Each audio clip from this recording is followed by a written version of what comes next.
దీప చెప్పిన మాటలు విని జ్యోత్స్న ఆడిన నాటకాలకి జ్యోత్స్న చెంప పగలగొట్టిన శ్రీమన్నారాయణ. అసలు దీప ఏం చెప్పింది, జ్యోత్స్న చెంప ఎందుకు పగలగొట్టాడు శివనారాయణ అనేది ఇప్పుడు ఈ వీడియోలో ఫుల్గా చూద్దాం. వీడియో నచ్చితే తప్పకుండా లైక్ చేయండి, సబ్స్క్రైబ్ చేసుకోవడం అస్సలు మర్చిపోకండి. వీడియో స్కిప్ చేయకుండా చూడండి, చాలా చాలా బాగుంటుంది అనమాట. సో లేట్ చేయకుండా వీడియోలోకి అయితే వెళ్ళిపోదాం. ఈ మధ్య నేను వీడియోలు అయితే పోస్ట్ చేయకపోవడానికి కారణం అయితే చాలా అయితే ఉన్నాయండి. అస్సలు అయితే వీడియోలు అయితే పోస్ట్ చేయబుద్ధి కావట్లేదు, వ్యూస్ అయితే రావట్లేదు. ఇప్పుడు కూడా ఆలోచించి ఏమయ్యాలో తెలియక కూడా ఇంకేం చేద్దాం, ఏదో ఒకటి వేద్దామని చెప్పేసి వేస్తున్నాను అనమాట. మీ అందరి సపోర్ట్ ఉంటుందని మనస్ఫూర్తిగా కోరుకుంటున్నానండి. చాలా ఇబ్బందులు ఉన్నాను. ప్లీజ్ సపోర్ట్ చేయండి, సబ్స్క్రైబ్ చేసుకోవడం అస్సలు మర్చిపోకండి. మీ సపోర్ట్ అయితే చాలా అవసరం అనమాట నాకు ఈ టైంలో. 40,000 మంది సబ్స్క్రైబర్లు ఉన్నా కానీ వ్యూస్ అయితే చాలా తగ్గిపోతున్నాయి. సో అందుకే మిమ్మల్ని ఇంతగా సపోర్ట్ చేయమని అడుగుతున్నాను. దీప్ అయితే నేను కదా శిక్ష అనుభవించాల్సింది. కార్తీక్ బాబు నా కోసం కదా నీకు సంతకం పెట్టింది, మరి సంతకం పెట్టింది నా కోసమే కాబట్టి నేను కదా జ్యోత్స్న శిక్ష అనుభవించాలి అని చెప్పేసి దీప అయితే అంటూ ఉంటుంది. ఆ మాటకైతే జ్యోత్స్న షాక్ అయిపోతుంది. ఇది ఇలా మాట్లాడుతుంది, దీనికి ఏదో నిజం తెలిసినట్లుంది, అందుకే ఇది ఇలా బిహేవ్ చేస్తుంది.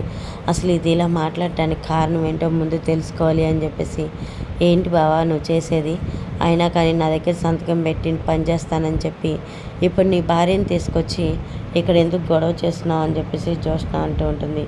జ్యోత్స్న అన్న మాటలకైతే కార్తీక్ అయితే, అయ్యో మేడం, సారీ మేడం, క్షమించండి, నేనేం గొడవ చేయట్లేదు మేడం, నా భార్య ఇక్కడికి వచ్చి పని చేస్తాను ఉంటుంది అంతే. నా బదులు తను పని చేసినా తన బదులు నేను చేసినా ఒకటే కదా మేడం, తనని పనిలో పెట్టుకొని మేడం అని కార్తీక్ అంటూ ఉంటాడు. కార్తీక్ అన్న మాటలకి శివనారాయణకి అయితే చాలా కోపం వస్తుంది. ఏంట్రా ఇక్కడ నీ గోళ, నీ ఓవర్ యాక్షను, మర్యాదకి ఇద్దరు బయటికి వెళ్ళండి అని చెప్పేసి శివనారాయణ అంటూ ఉంటాడు. వెళ్తాం, ఖచ్చితంగా వెళ్తాం.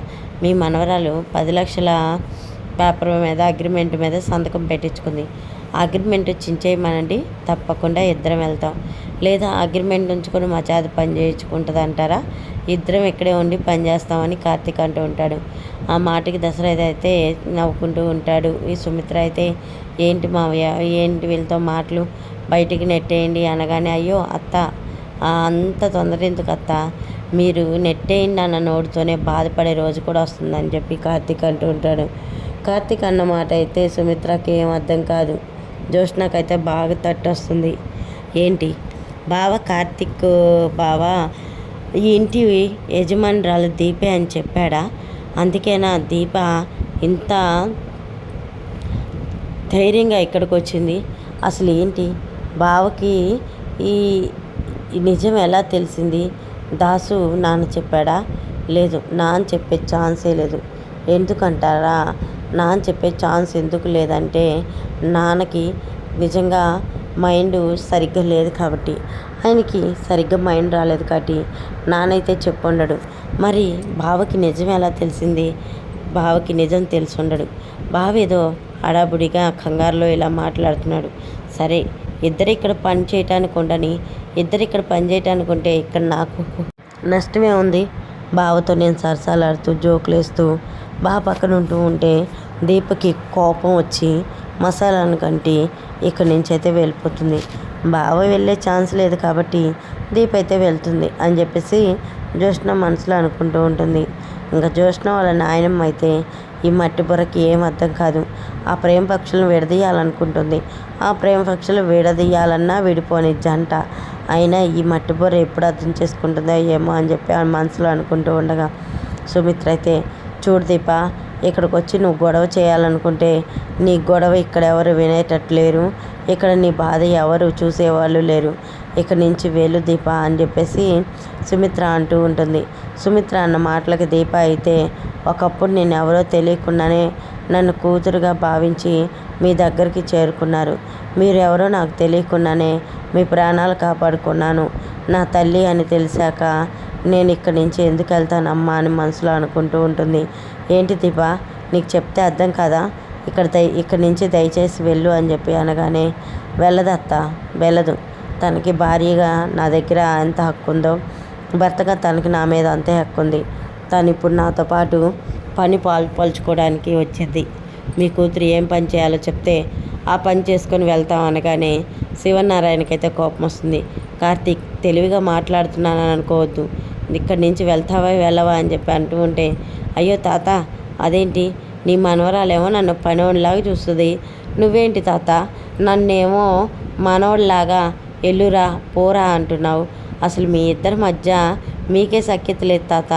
ఇప్పుడు చెప్పు మరదల పిల్ల, నేను పనివాడినా మీ ఇంటి భావన అనగానే, చూడు నువ్వు వచ్చిన పని చేసుకొని వెళ్ళు, బావా అనే మాట తర్వాత మాట్లాడుకుందాం, నీ భార్యను తీసుకొచ్చావు కదా వెళ్ళి పని చేసుకో అనగానే, తప్పకుండా చేసుకుంటానమ్మా, పని చేసుకోవడానికే వచ్చానని కార్తీక్ వెళ్ళిపోతాడు.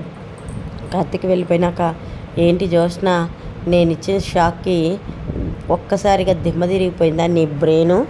నా కార్తీక్ బాబుని ఇక్కడికి తీసుకొచ్చి పని చేసుకోవాలనుకుంటున్నావా? అది ఎలా జరుగుతుంది?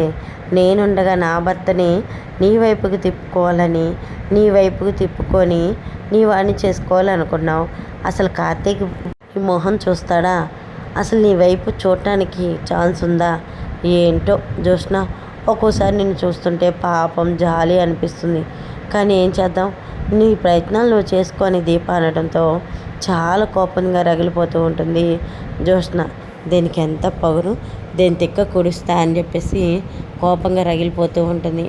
అప్పుడైతే శ్రీమన్నారాయణకి, దశరథకి, సుమిత్రకి కాఫీ తెచ్చిస్తుంది. కాఫీ తెచ్చిస్తుండగా దీపని ఎలాగైనా పడేయాలని ప్లాన్ చేస్తూ ఉంటుంది జ్యోత్స్న. దీప కాఫీ తెస్తూ ఉండగా ఇంకా జ్యోత్స్న అయితే కాలడ్డం పెట్టి దీపనైతే పడైపోతూ ఉంటుంది. పడైపోతున్న దీపనైతే ఒక్కసారిగా ఇంకా కార్తీక్ అయితే పట్టుకుంటాడు. దీప చూసి నడవాలి కదా, ఏంటి నీ తొందర అని చెప్పి కార్తీక్ అంటూ ఉంటాడు. చూసుకోలేదు బాబు, నాకేదో కాళ్ళకు అడ్డుపడినట్లుంది అని చెప్పేసి దీప అంటూ ఉంటుంది. ఇంకా శివనారాయణకి కాఫీ ఇస్తూ ఉంటుంది. నువ్వు తెచ్చుకోలేదమ్మా అని చెప్పేసి దశరథ అడుగుతూ ఉంటే, లేదు సార్, ఆయన తర్వాత తాగుతాను, మీరు తాగండి అని చెప్పి దీప అంటూ ఉంటుంది.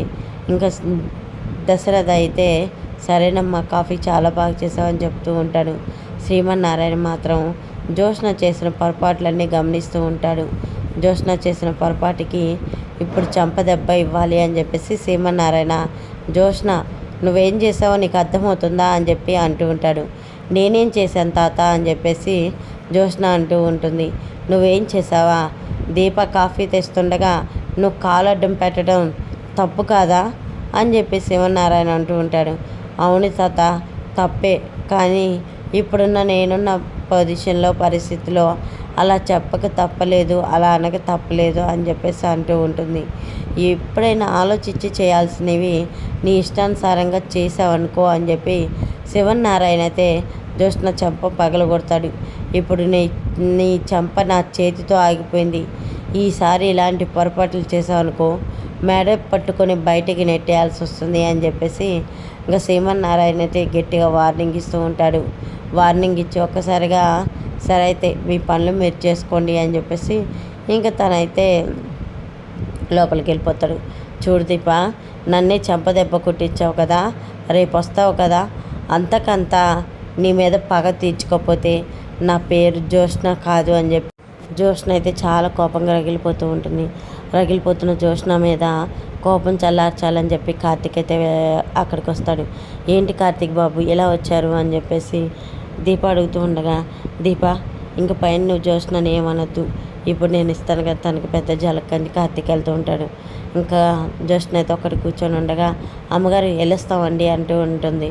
ఏంటి అమ్మగారు ఇలా డీలా కూర్చున్నారు, మీ తాతయ్య చంపదెబ్బకే ఇలా డీలా కూర్చుంటే ఇంట్లో నెట్టేసేటహన ఇంకెలా ఉంటారు చెప్పండి అమ్మగారు అని చెప్పి అనగానే ఒకసారిగా షాక్ అయిపోతుంది. నన్నింట్లోంచి మా తాత ఎందుకు గిట్టేస్తాడు, మీకేమన్నా పిచ్చా అని చెప్పేసి ఆలోచిస్తూ ఉంటున్నా జ్యోత్స్నకైతే కార్తీక్ ఒక షాక్ అయితే ఇస్తాడు. షాక్ ఇవ్వడంతో, చూడు బావా, నువ్వు నీ భార్యని తీసుకొచ్చి ఈరోజు నా ఇంట్లో అవమానం అయితే జరిపించావు కదా, చూస్తూ ఉండు బావా, ఏ ఇంట్లో అయితే నేను అవమానపడ్డానో అదే ఇంట్లో నీ భార్యని నిన్ను ఇక్కడి నుంచి వెళ్ళగొట్టేస్తాను, చూస్తూ ఉండు అని చెప్పి అంటూ ఉండగా ఇంకా చాలా కోపం వస్తూ ఉంటుంది దీపకి. నా ఇంట్లో నన్నే వెళ్ళగొట్టేస్తావా, నా ఇంట్లో నా తల్లిదండ్రులకి దూరం చేసిన ఈ ముసలిదాన్ని నా ఇంట్లో నేనే కూతుర్నని తెలుసుకున్నా కూడా ఇంకా అమ్మా నాన్నల మధ్య నువ్వు ఉంటున్నట్టు ఫీల్ అవటం, తండ్రికి ఆయన తండ్రిని అమ్మా నాన్న అంటాం, దాసు అయిన తండ్రిని దూరం పెట్టడం, ఇవన్నీ ఆస్తి కోసమే కదా. ఈ నీ నాటకాలన్నీ బయట పెట్టే సమయం అయితే వచ్చింది జ్యోత్స్న, టైం కేటాయించుకో అని చెప్పేసి మనసులో అయితే ఇంకా అనుకుంటూ ఉంటుంది. దీపకైతే కౌంటర్ ఇస్తూ ఉంటుంది జ్యోత్స్న.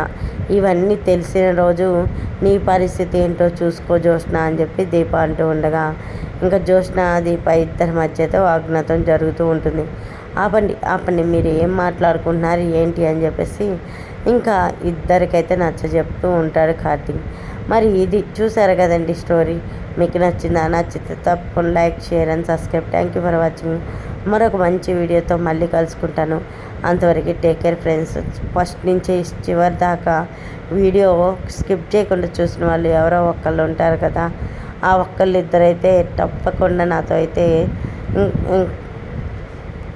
షేర్ చేసుకోండి. మేము చూసిన సిస్టర్ జెన్యున్గా ట్రస్ట్ మీ అని చెప్పి నాతో షేర్ చేసుకోండి. మీరు షేర్ చేసుకున్న ప్రతి విషయాలు నాకు చాలా ఆనందం అనిపిస్తుంది. ఓకే ఫ్రెండ్స్, ఇంకెందుకు లేటు, మరి వెళ్ళొస్తాను. మరొక వీడియోతో మళ్ళీ కలుసుకుందాం ఫ్రెండ్స్. అంతవరకు టేక్ కేర్ ఫ్రెండ్స్. బాయ్.